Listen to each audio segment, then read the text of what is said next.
Aurora police say they have a suspect in the murder of Lee Jennings, but they're not naming that person right now. That information came just moments ago from investigators in a Dearborn County news conference. 9 News reporter Tom McKee was there and has this breaking information. Tom?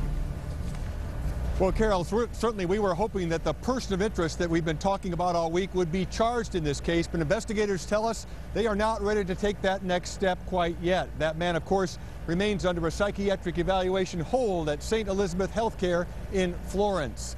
Of course, the victim in this case is 67-year-old Lee Jennings, whose body was found in her Aspen Ridge Road home a week ago. Aurora Police Chief Brian Fields and Dearborn County Prosecutor Aaron Negengard acknowledged this morning that the Jennings murder was violent and actually occurred last month, a week before her body was discovered by a neighbor. Evidence shows that Miss Jennings was, in fact, murdered on or about Thursday, March 29th.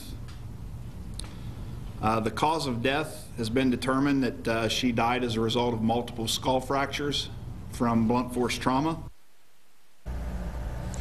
Now, of course, they're not naming any kind of murder weapon in this case or talking anything about the evidence gathered here and across the river in Boone County, where this person of interest lived. A search warrant was served there, Carol, of course, last Monday in Walton. 2 close friends of Jennings sat in the back of the room for the news conference today, and they talked about a celebration of Lee's life on what would have been her 68th birthday, May 15th. That will be here in Lawrenceburg. Tom, do we know more about if and how that person of interest is connected with the murders of the Stevenson couple in Florence?